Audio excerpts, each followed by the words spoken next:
el objetivo, igual que los compañeros, hablar de las principales novedades de la reforma en cuanto al IRPF. Hablamos solo de las principales. Hay multitud de modificaciones, pero vamos a tratar de simplificar las que son de aplicación más común o las que nosotros entendemos que es de más importancia. Al contrario de lo que sucedió con el impuesto sobre sociedades, el legislador aquí no hace una norma nueva, no cambia y llega y nos pone una ley nueva. Aquí permanece la Ley 35 del 2006 y lo que hace es modificar una pluralidad de modificaciones, pero mantiene exactamente el mismo esquema del impuesto. ¿Cómo se hace? A través de lo que ya comentó Juan Luis en la introducción, a través de la Ley 26 del 2014, donde se modifica no solo el IRPF, sino también el texto refundido del impuesto a la renta de no residentes, que no comentaremos nada porque si no necesitaríamos otros 40 o 35 minutos que no tenemos. Bien, en cuanto a los objetivos de la reforma, creo que es importante, y todos nos paramos por lo menos 2 minutos en ver cuáles son los objetivos, porque creo que de esa manera podemos entender mejor qué es lo que ha perseguido el legislador. Es decir, viendo los objetivos, tratamos de, en el plano micro, que son las modificaciones en la norma, qué es lo que trata de buscar. La principal objetivo que pone la exposición de motivos es la reducción impositiva. ¿Mediante qué? Mediante una disminución en la carga tributaria de los trabajadores, de determinados autónomos, de familias numerosas, de personas con discapacidad. Ese es el objetivo de la reforma, o por lo menos ese es el objetivo que pone la exposición de motivos. Por el contrario, a esta reducción de la carga impositiva hay una supresión de beneficios fiscales. Sí que es verdad que hay unas determinadas deducciones en cuenta ahorro, deducciones por alquileres, que se han suprimido. Por un lado está el beneficio y por otro lado está la pérdida de esta reforma fiscal. Todo eso ¿con qué? Buscando una neutralidad. Eso es lo que busca el legislador, una neutralidad.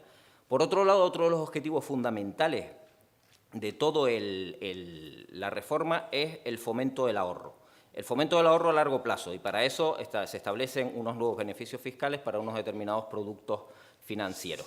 Con todo eso, con toda esa reducción impositiva que también implica un aumento en los umbrales mínimos de tributación, también se crea unos impuestos negativos, que ya hablaremos de ellos y se ha hablado bastante, el concepto ya nos va sonando a todos, impuesto negativo, aunque ya existía alguno en la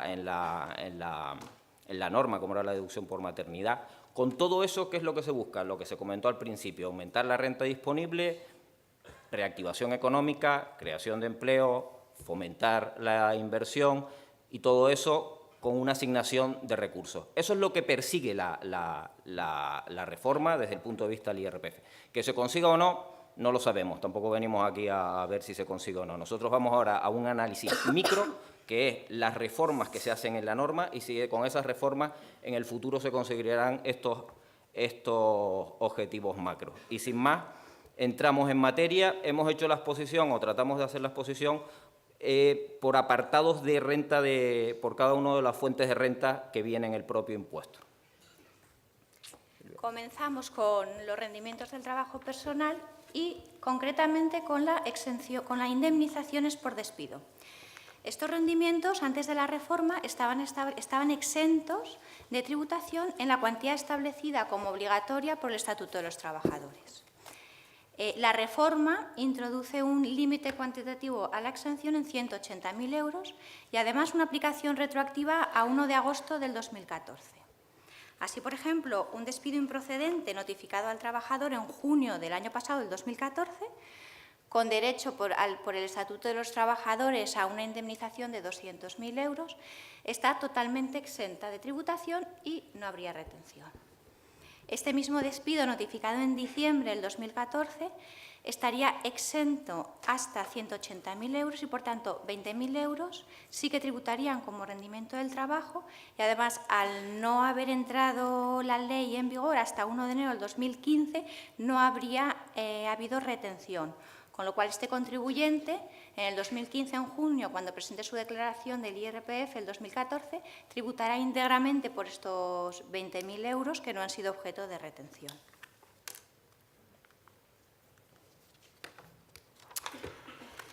Rendimientos irregulares. hay una reducción, bueno, antes de la reforma había una reducción del 40% sobre los rendimientos con un periodo de generación superior a 2 años y que no se obtuvieran de forma periódica o recurrente. La reforma disminuye este porcentaje de reducción al 30% y además desaparece la limitación de que los rendimientos no se obtengan de forma periódica y recurrente, ya que es un concepto muy indeterminado y que además no estaba definido ni en la ley ni en el reglamento, y lo sustituye por una nueva limitación mucho más objetiva y concreta, y es que la reducción no se va a aplicar si se han obtenido otros rendimientos del trabajo en los últimos 5 años que han sido objeto de esta reducción, sin tener en cuenta entre los rendimientos las indemnizaciones por despido.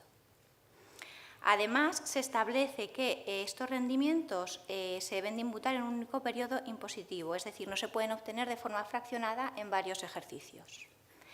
En cuanto a la base máxima de la reducción, se mantiene el límite general de 300.000 euros y el límite especial para los rendimientos de más de 700.000 euros derivados de las extinciones de las relaciones laborales o mercantiles. Y por otro lado, se elimina la limitación específica que había para las stock options y se iban a pasar a tributar ahora ya en el 2015, bueno, van a pasar a aplicar la reducción como cualquier otro rendimiento irregular.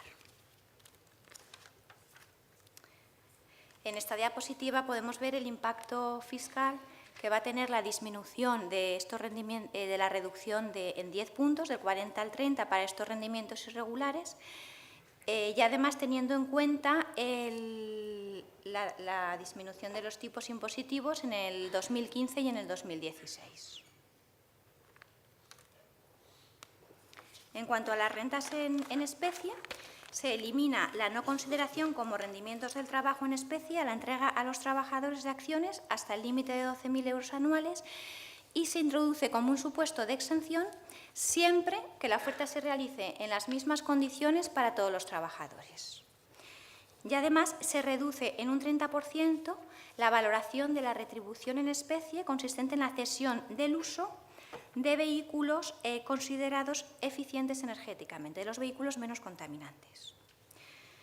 Gastos deducibles para la determinación del rendimiento neto, se introduce un nuevo supuesto de gasto deducible en concepto de otros gastos que asciende a 2.000 euros y 4.000 en caso de movilidad geográfica de desempleados.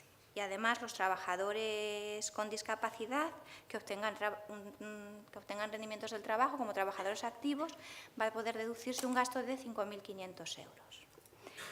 La reducción general por obtención de rendimientos del trabajo se limita únicamente para las rentas más bajas, para los rendimientos netos del trabajo inferiores a 14.450 euros anuales, siempre que no se obtengan rentas excluidas las exentas distintas de las del trabajo superiores a 6.500. Y en cuanto a las retenciones generales, se introduce una nueva tabla adaptada a la nueva tarifa, con 5 tramos y tipos entre el 19 y el 45%. Para los administradores y miembros de los consejos de administración se reduce la retención general del 42 al 35% y además si los rendimientos proceden de entidades con un importe neto de la cifra de negocios inferior a 100.000 euros, el porcentaje de retención va a pasar a ser del 19%. Y por último, los rendimientos derivados de impartir cursos, conferencias, coloquios, se reduce el porcentaje de retención del 19 al 18%. Dentro de los rendimientos de capital inmobiliario no hay mucha modificación, principalmente hay la eliminación, una de las cosas que hablábamos de supresión de beneficios fiscales, pues la eliminación de la reducción en el caso de arrendamientos a menores de 30 años y por otro lado una corrección técnica. Antes el 60%, como saben, en los arrendamientos de vivienda hay una reducción del 60% del rendimiento íntegro.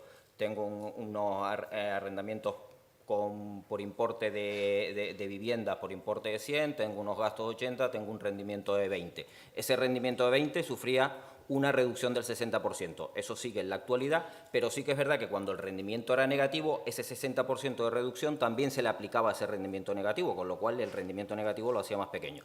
Pues se ha corregido esa ese defecto. Yo creo que un defecto que existía en la norma. En cuanto a las rentas irregulares, en este apartado, exactamente lo mismo que ha comentado Silvia en rendimientos del trabajo personal y que lo vamos a ver en todos los apartados de los rendimientos correspondientes. Pasamos de rentas irregulares, donde el máximo de reducción es del 40, pasa ahora al 30, con un máximo de 300.000 euros en la aplicación de esas rentas irregulares y que no existe la posibilidad de fraccionamiento. Y las retenciones, y las retenciones pasan al 19 en el 2016 y al 20 de carácter especial en el 2015. Dentro de los rendimientos del capital mobiliario, aquí sí que hay cambios sustanciales. El primero, y uno de los más importantes, es la supresión de la exención de dividendos. Hasta ahora todos teníamos claro que los primeros 1.500 euros que recibimos de dividendos de cualquier entidad no tributaban. Ahora, desde el primer euro, pasa a tributar. La explicación, no tenemos ni idea. Hemos asistido a algunas conferencias de la Dirección General de Tributo y no hay un término técnico por el cual han quitado esta exención. Partíamos hace muchos años de una deducción por doble imposición. De esa deducción por doble imposición se suprimió y se pasó a la exención de los 1.500 euros y ahora han decidido quitarla. Ya te digo, cuando hemos asistido a algunas charlas de la Dirección General de Tributo tampoco han dado una explicación muy técnica de esa supresión. En los ejemplos podemos ver cuál es el efecto que tienen el 2000 de unos dividendos de 10.000, unos dividendos de 30.000, el efecto de los distintos años. Está el efecto de esta supresión de la exención y la reducción en la carga impositiva. El segundo apartado, y este sí que es realmente importante, tiene que ver con la distribución de la prima de emisión y con las reducciones de capital con devolución de aportaciones. Como recordarán, hasta el momento, cuando se hacía una distribución de la prima o se hacía una reducción de capital con devolución de aportaciones, siempre estamos hablando de entidades no cotizadas, las cotizadas continúan como hasta el momento, siempre que se hacía esa distribución o esa reducción de capital, lo que hacía era disminuir el valor de adquisición de la cartera. Es decir, no tributaban, disminuían el valor de adquisición de la cartera hasta que la cartera se hacía cero. Cuando la cartera se hacía cero y volvíamos a recibir o una prima o una reducción de capital, tributábamos en ese momento como rendimiento de capital mobiliario. La reforma es que a partir de ahora, cada vez que haya una distribución de la prima y una reducción de capital con devolución de aportaciones, se va a tributar como rendimiento del capital mobiliario, con un límite, que es la diferencia positiva entre los fondos propios del último ejercicio cerrado y el valor de adquisición. Ese va a ser el límite máximo que va a tributar como rendimiento de capital mobiliario. Si aún así se recibe por encima de ese límite, pues se tendrá que seguir haciendo lo que se hacía antes, era que lo que se ha recibido disminuye el valor de adquisición de mis participaciones hasta que las anule y tributará. Por otro lado, si posterior a esa distribución de la prima o a esa reducción de capital con devolución de aportaciones se recibe un dividendo de reservas que se supone que ya tributaron mediante esta vía, pues lo que hacen es volver a disminuir el valor de adquisición de mis participaciones para evitar la doble imposición. Esto es una cosa que sí que tiene efecto inmediato en esas distribuciones de prima de emisión, en esas reducciones de capital de entidades no cotizadas. En cuanto a las cotizadas, continúan como hasta el momento. Como decíamos, uno de los objetivos que hablaba al principio era el fomento del ahorro. Para eso, ¿qué es lo que ha hecho el legislador? Oye, pues ha creado unos nuevos planes de ahorro a largo plazo, que se instrumentan a través de dos productos, seguros de vida individuales a largo plazo y cuentas individuales de ahorro a largo plazo, que cada uno tiene que cumplir unas determinadas condiciones. ¿Cuál es el beneficio? El beneficio es, oye, lo que tú hayas invertido en esa cuenta ahorro, los seguros de vida individual, el rendimiento de capital mobiliario que te den esos productos no tributan. ¿No tributan a cambio de qué? A cambio de que los tengas sin disponer durante 5 años. Y el importe máximo de esa inversión solo pueden ser 5.000 euros anuales. Invertimos en el 2015 5.000 euros en una cuenta de ahorro a largo plazo, los mantenemos durante 5 años y los rendimientos que me dé esa cuenta durante esos años no tributan. Ese es el beneficio con el fin de lograr fomentar el ahorro.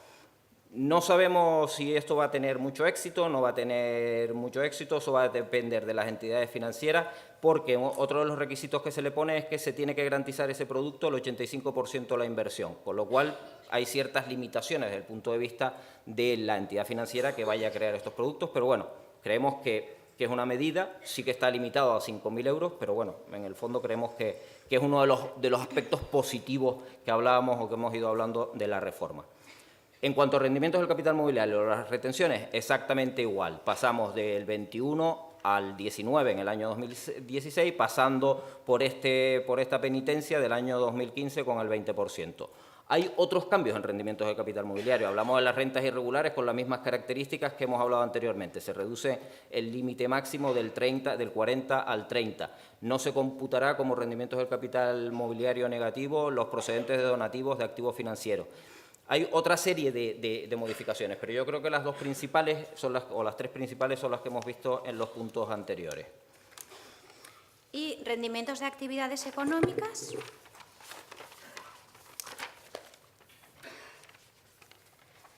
Se aclara la calificación fiscal de los servicios prestados por profesionales a las sociedades en cuyo capital participa, estableciéndose expresamente por la ley que constituyen rendimientos de actividades económicas. Requisito, pues, que el socio profesional esté dado de alta en el régimen de autónomos de la Seguridad Social o en una mutualidad que sirva de alternativa. Y en cuanto a la actividad económica de arrendamiento de inmuebles, y al igual que en el impuesto sobre sociedades, desaparece la necesidad de disponer de un local exclusivamente afecto para la gestión de esta actividad y se mantiene, no obstante, la necesidad de tener a una persona contratada laboralmente a jornada completa.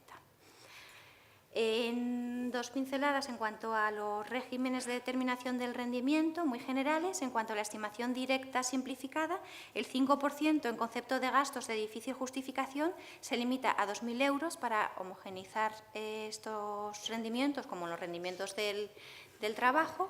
En cuanto a la estimación objetiva y con efectos a partir del 2016, se establecen unos nuevos límites para algunas actividades y se excluyen también de este régimen otras actividades.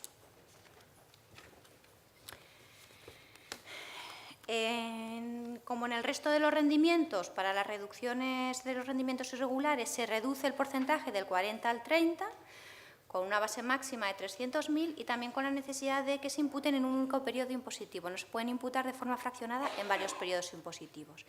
Y además se introduce una reducción adicional para contribuyentes con rentas no exentas inferiores a 14.450.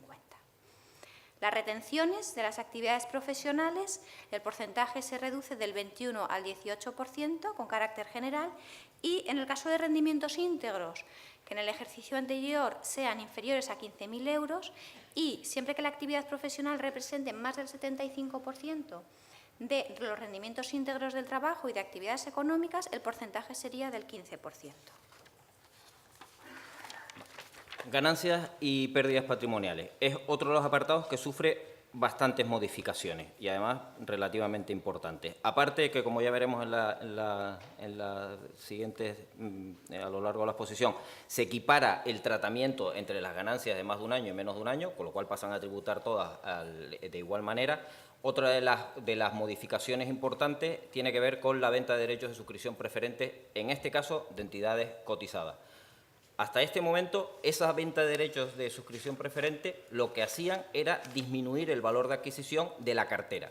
Cuando normalmente se va a hacer la declaración de la renta todos los años y tienen participaciones, pues reciben ventas de derechos de suscripción del Banco Santander, del BBVA, etcétera. Esa venta de esos derechos de suscripción, que el banco se los está comunicando porque se ha hecho esa operación durante el ejercicio y también viene normalmente en la información fiscal, esa venta de esos derechos, ese importe, tendría que disminuir el valor de adquisición de esas participaciones. Cuando el valor de adquisición de esas participaciones sea cero, a partir de ese momento, y si hay venta de derechos de suscripción preferente, tributarían como ganancia patrimonio. A partir de ahora, cada vez que se haga una venta de un derecho de suscripción preferente, tributa como ganancia de patrimonio.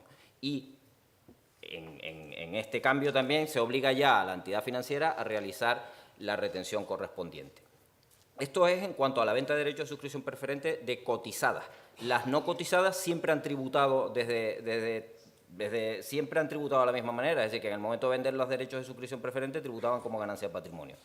Otro de los cambios muy importantes tiene que ver con coeficientes. Dos tipos de coeficientes. Coeficientes de actualización de actualización, de corrección monetaria en la venta o en el valor de adquisición de inmuebles, ya se habló en el impuesto sobre sociedades. A partir de ahora, cuando se calcula una ganancia de patrimonio, no se va a actualizar el valor de los inmuebles, como se venía haciendo hasta ahora. Teníamos un inmueble del año 90, se le aplicaba un coeficiente y ese valor de adquisición se veía incrementado y restado del valor de transmisión, teníamos una ganancia. A partir de ahora eso no se hace. Y el segundo, eliminación de coeficiente, y es la parte yo creo que también más importante todavía, es la eliminación de los coeficientes de abatimiento. Venimos de un régimen inicial que era súper favorecedor para el contribuyente, donde esos coeficientes de abatimiento, conforme teníamos el elemento, iban pasando el tiempo, se iban aplicando unos determinados coeficientes cuando se transmitían, llegando incluso a no tener que tributar si el periodo de mantenimiento en nuestro patrimonio era determinado, 10 años, 20 años, pues cuando se transmitía ese elemento de patrimonio no había que tributar con la aplicación de los coeficientes. Se rompe ese régimen en el 2006, se establece un régimen transitorio, que es el que venimos aplicando hasta ahora, y ahora el legislador dice, se acabó el régimen transitorio y lo único que hace es darnos una franquicia de 400.000 euros. Durante los primeros 400.000 euros que transmitamos y que sean de aplicación a esos coeficientes, sí se le va a poder aplicar. En cuanto cada contribuyente supere esos 400.000 euros de aplicación de transmisiones asociadas a coeficientes de actualización, ya no se aplica. Así que cada uno de los contribuyentes tiene hasta 400.000 euros para seguir aplicando los coeficientes en las transmisiones de elementos patrimoniales. A partir de esos 400.000, pues tributarán las ganancias sin la aplicación de estos coeficientes. Creemos que esto es una pérdida. Ya con el régimen transitorio en el que estábamos se había perdido un poco la eficacia de esos coeficientes, pero seguía siendo importante. De hecho, en este ejemplo, le tenemos un ejemplo donde vemos el impacto de la eliminación de los coeficientes de actualización monetaria y en este donde vemos el impacto de la supresión de los coeficientes de abatimiento y el efecto es importante.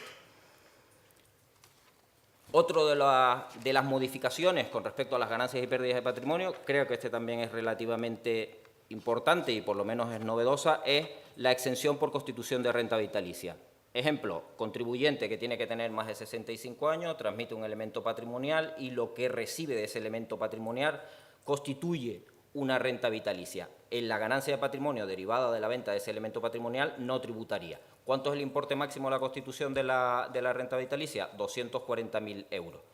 Mayor de 65 años, transmisión de cualquier elemento patrimonial. Si el importe que reinvierte, como ya teníamos en la exención por vivienda habitual, si el importe que reinvierte es menos que el que recibe, pues la parte proporcional, o si hay una disposición anticipada de esa renta vitalicia que se ha constituido, pues igual también habrá que ajustar y realizar someter a gravamen la ganancia correspondiente. La retención en las ganancias de patrimonio, cuando se produzca la retención correspondiente, pues lo mismo, pasa del 21 al 19, pasando por el 20 en el 2015. En esta diapositiva vemos la composición de los rendimientos que forman parte de la base imponible general y de los rendimientos que forman parte de la base imponible del ahorro, así como la compensación entre todos los rendimientos y ganancias. Señalar únicamente como novedad fundamental que antes de la reforma los rendimientos que forman parte de la base imponible del ahorro, es decir, los rendimientos derivados de la participación en fondos propios de entidades, cesión a terceros de capitales propios y operaciones de seguros, únicamente si el saldo era negativo podían compensarse con el positivo de los 4 años siguientes. A su vez, el saldo de las ganancias y pérdidas de transmisiones, si era negativo, podía compensarse únicamente con el positivo de los 4 años siguientes. Tras la reforma, además de de formar parte de la base imponible del ahorro, el importe total de las ganancias patrimoniales, con independencia del plazo de generación, como ha comentado José Alberto, es posible compensar el saldo negativo o positivo de los rendimientos con el positivo negativo de las ganancias y las pérdidas patrimoniales, con un límite progresivo, según un régimen transitorio, del 10% en el 2015 hasta el 25% en el 2018.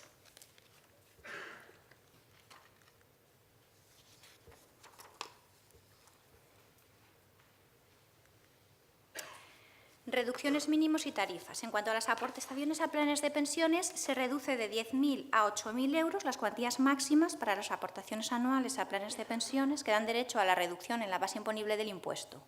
Por tanto, el límite para la reducción de la base imponible va a ser la menor de las siguientes cantidades: el 30% del importe de los rendimientos netos del trabajo y actividades económicas o los 8.000 euros. Y además se incrementa a 2.500 euros anuales la reducción a favor del cónyuge que no obtenga rendimientos del trabajo ni de actividades económicas superiores a 8.000 euros.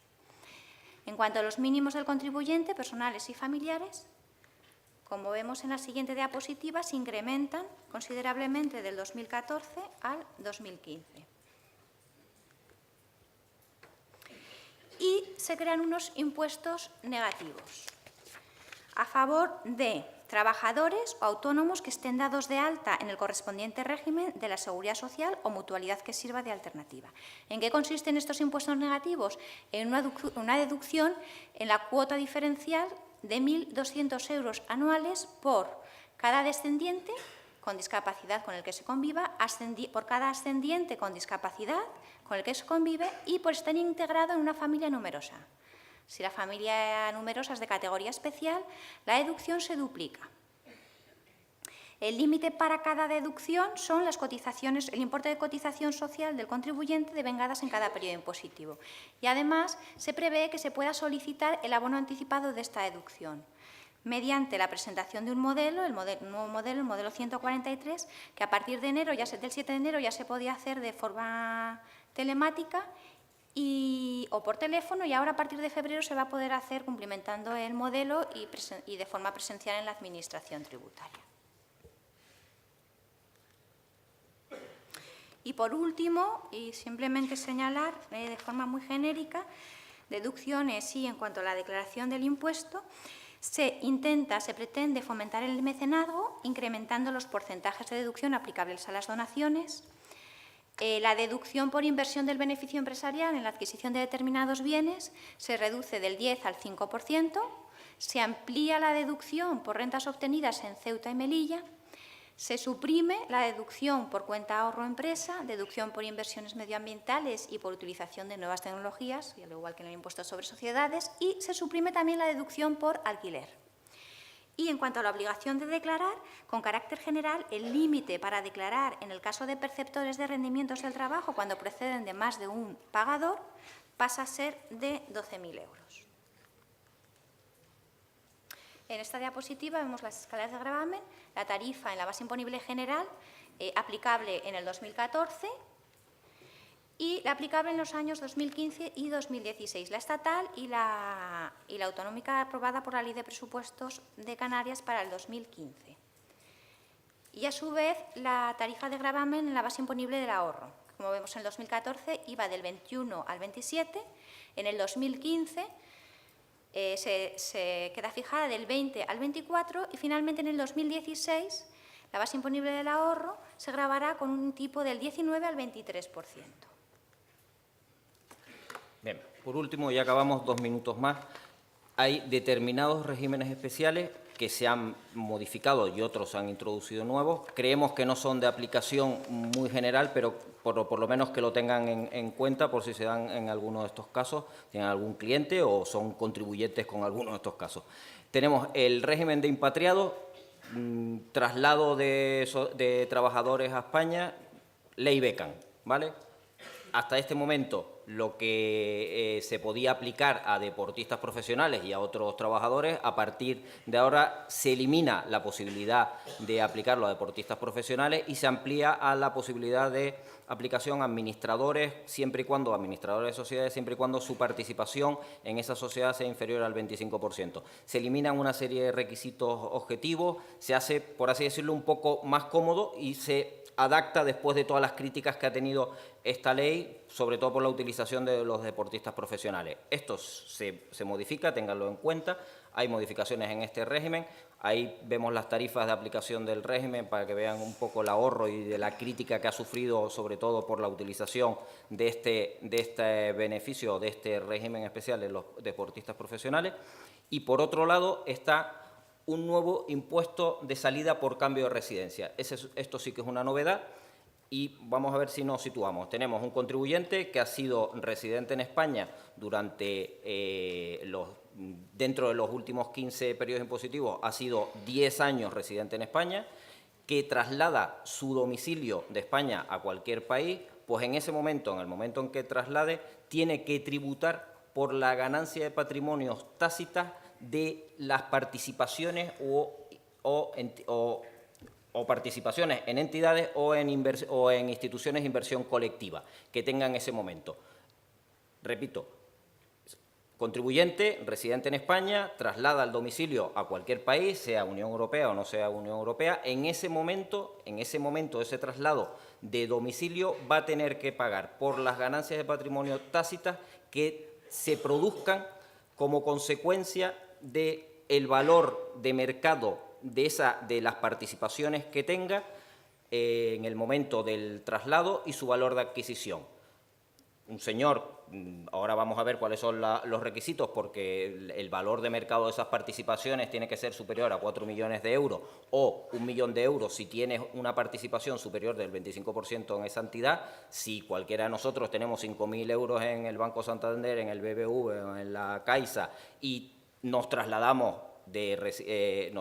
a vivir de residentes fiscales en Francia, no se nos produce este impuesto de salida, pero sí con estas características, cuando el valor de mercado en el momento del traslado de domicilio sea superior a 4 millones de euros o que el valor de la participación, el valor de mercado de la participación sea superior a 1 millón de euros y 1 millón de euros con una participación en esa sociedad de más del 25%. Este es otro cambio importante. Después ya te establece la norma si te vas 2 años y vuelves, qué es lo que ocurre, como si vas dentro de la Unión Europea, pues un régimen especial, etcétera. Pero que tengan en cuenta que esto es una novedad, que es un cambio importante, que tiene efectos, no es un efecto muy general, pero sí que tiene efectos en bastantes contribuyentes y eso era lo que queríamos un poco resaltar en cuanto a estos dos regímenes especiales, el de impatriado y el de impuesto de salida por cambio de residencia. Con esto hemos acabado. Esperamos haber cumplido, yo creo que el tiempo lo hemos cumplido. El objetivo que nos marcábamos, que era resumirles las principales novedades de los distintos impuestos, espero también haberlo logrado. Y ahora se abre el debate y cualquier duda, pues entre todos trataremos de aclararlo. Muchas gracias.